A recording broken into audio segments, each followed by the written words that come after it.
अब आते हैं उस खबर पर जिसने इन दिनों सियासी तापमान बढ़ा रखा है। बिहार में चुनाव को अब कुछ ही दिन बचे हैं और उससे पहले आज एनडीए ने अपना संकल्प पत्र जारी कर दिया है, जबकि विपक्षी गठबंधन का तेजस्वी पत्र पहले ही आ चुका है। अब इन दोनों मैनिफेस्टो में किसके लिए क्या वादे किए गए हैं और किस खास वर्ग के 36% लोग बिहार की सत्ता के चाबी माने जा रहे, इस रिपोर्ट में देखिए।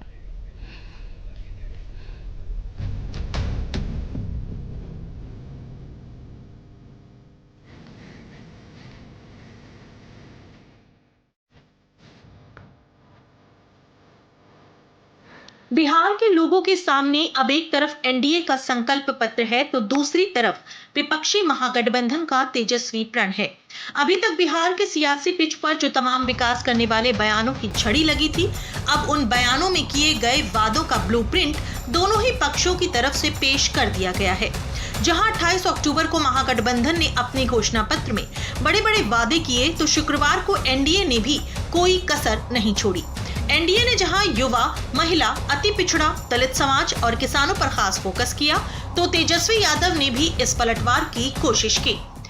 युवा, महिला, अति पिछड़ा, दलित समाज और किसानों की चिंता एनडीए ने किया है और सभी वर्गों को साथ लेकर बिहार की समृद्धि के लिए, बिहार के नौजवान यहाँ इंडस्ट्री से इंडस्ट्रियलिस्ट हों, बिहार की महिला करोड़पति हो, इसकी चिंता क्या है। हम तो कहना चाहते, जो हमने घोषणा पत्र देखा, एनडीए के लोगों को सॉरी पत्र लाना चाहिए और बिहार के 14 करोड़ जनता से सॉरी बोलना चाहिए था कि 20 साल से भी राज करने के बाद भी सबसे गरीब राज्य बिहार, कोई कारखाने नहीं, कोई निवेश नहीं, हर सेक्टर में जो है ये सरकार फेल रही, इसलिए इनको सॉरी पत्र लाना चाहिए था। एनडीए हो या विपक्षी महागठबंधन, दोनों के घोषणा पत्र में जमकर वादे किए गए हैं और जाहिर सी बात है कि इतने बड़े वादों के बाद कोई एक दूसरे को सही तो नहीं ठहराएगा। ऐसे में आप कंफ्यूज न हो, इसके लिए हमने दोनों के घोषणा पत्र में किसके लिए क्या वादे किए गए हैं, ये निकाल कर आपके सामने रख। रोजगार के लिए महागठबंधन ने वादा किया है कि जिस परिवार में नौकरी नहीं, वहां एक सदस्य को नौकरी देंगे। वहीं एनडीए के घोषणा पत्र में 1 करोड़ रोजगार देने का वादा किया गया है। महिलाओं के लिए महागठबंधन ने जीविका दीदियों को 30,000 रुपए हर महीने देने का वादा किया। रोजगार के रोड मैप पर महागठबंधन ने वादा किया कि 5 साल के कार्यकाल के दौरान 1.25 करोड़ रोजगार का सृजन किया जाएगा। वहीं एनडीए ने हर जिले में फैक्ट्री, औद्योगिक पार्क लगाने का वादा किया। पढ़ने वालों के लिए महागठबंधन ने सरकारी स्कूलों में शिक्षक भर्ती में तेजी और स्कॉलरशिप योजना लाने का वादा किया। तो एनडीए ने गरीब परिवार के लोगों को केजी से पीजी तक मुफ्त शिक्षा का वादा किया। हायर एजुकेशन के लिए महागठबंधन ने जिला स्तर पर मेडिकल कॉलेजों की स्थापना का वादा किया। तो एनडीए ने एजुकेशन सिटी बनाने का वादा किया। डेवलपमेंट प्रोजेक्ट के लिए महागठबंधन ने 5 नए एक्सप्रेसवे बनाने का वादा किया। तो एनडीए ने दरभंगा, पटना, भागलपुर और पूर्णिया में इंटरनेशनल एयरपोर्ट और 4 नए शहरों में मेट्रो लाने का वादा किया। किसानों के लिए महागठबंधन ने एमएसपी पर सभी फसलों की खरीद की गारंटी देने का वादा किया। तो एनडीए ने किसान सम्मान निधि 6,000 रुपए से बढ़ाकर 9,000 रुपए करने के साथ सभी फसलों पर एमएसपी की गारंटी का वादा किया। बिजली बिल में राहत देने के लिए महागठबंधन ने हर परिवार को 200 यूनिट बिजली मुफ्त देने का वादा किया। तो एनडीए ने हर परिवार को 125 यूनिट मुफ्त बिजली देने का वादा किया। पंचायतों के लिए महागठबंधन ने सभी पंचायत प्रतिनिधियों का भत्ता दोगुना करने और पूर्व पंचायत प्रतिनिधियों को पेंशन देने का वादा किया। तो एनडीए ने एग्री इंफ्रास्ट्रक्चर में 1 लाख करोड़ रुपए का निवेश का वादा किया। अब किनके वादों में कितना दम है ये तो नहीं पता, लेकिन इन वादों में जो सबसे जरूरी है, इनका पूरा होना होता है। इसलिए ये सवाल जरूर उठ रहा है कि ये वादे पूरे कैसे होंगे, क्योंकि तेजस्वी यादव ने हर घर नौकरी का वादा किया तो है, पर उसका ना तो रोड मैप है, ना ही कोई सटीक संख्या कि कितने लोगों को कैसे नौकरी मिलेगी। जबकि रोजगार के लिए एनडीए ने एक संख्या जनता के सामने रख दी है।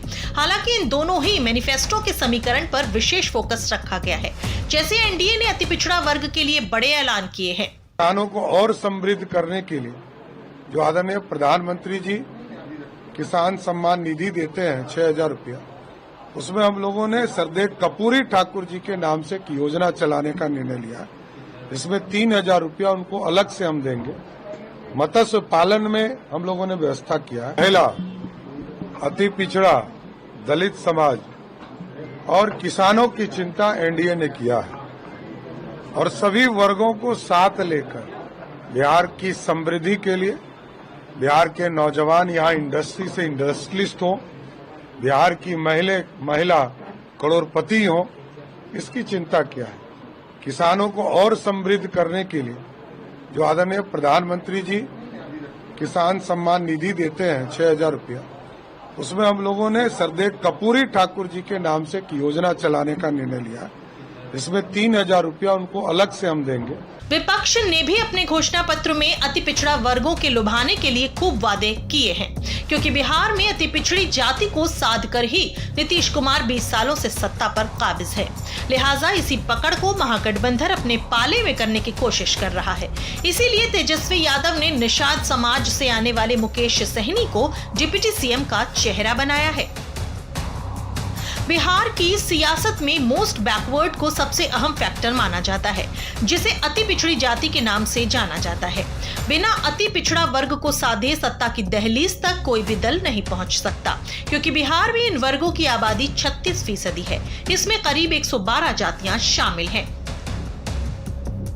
इसीलिए दोनों ही गठबंधनों की तरफ से अति पिछड़ा वर्ग पर खास फोकस किया गया है, क्योंकि जिसकी इनका सुझाव रहेगा, सत्ता में बैठने का रास्ता उसी का आसान होगा।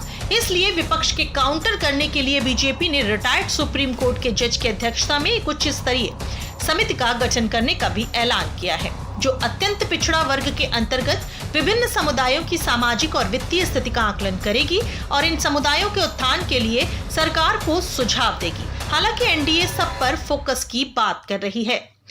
उपेक्षित, किसान, पिछड़े, अति पिछड़े, सामान्य वर्ग, ये मैनिफेस्टो सबों की चिंता करता है, लेकिन 1 करोड़ नौजवानों को नौकरी देना, उद्यमशीलता के लिए स्किल सेंटर बनाना और विशेष रूप से बड़ी संख्या में जो अति पिछड़े हैं उनके विकास के लिए एक सुप्रीम कोर्ट जज की अध्यक्षता में एक कमेटी बना करके उनके विकास का रोड मैप बनाना, इसे कहते हैं विकास।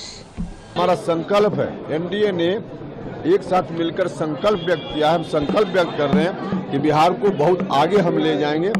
यहाँ समाज के सभी वर्गों के लिए हम काम कर रहे हैं, करते रहेंगे। गरीबों के लिए, किसानों के लिए, नौजवानों के लिए, महिलाओं के लिए, सबके लिए, सबका साथ सबका विकास, जो हमारा पुराना संकल्प है, उसी संकल्प पर बिहार को हम आगे बढ़ाएंगे। फिलहाल दोनों ही गठबंधनों की तरफ से मैनिफेस्टो ने जमकर खूब वादे किए हैं। अब इन वादों में से कौन से जमीन पर उतरेंगे, ये जरूरी बात है और ये तय तब होगा जब बिहार चुनाव के नतीजे 14 नवंबर को आएंगे। फिलहाल इसी का इंतजार सभी को है। अगली खबर है तो बिहार से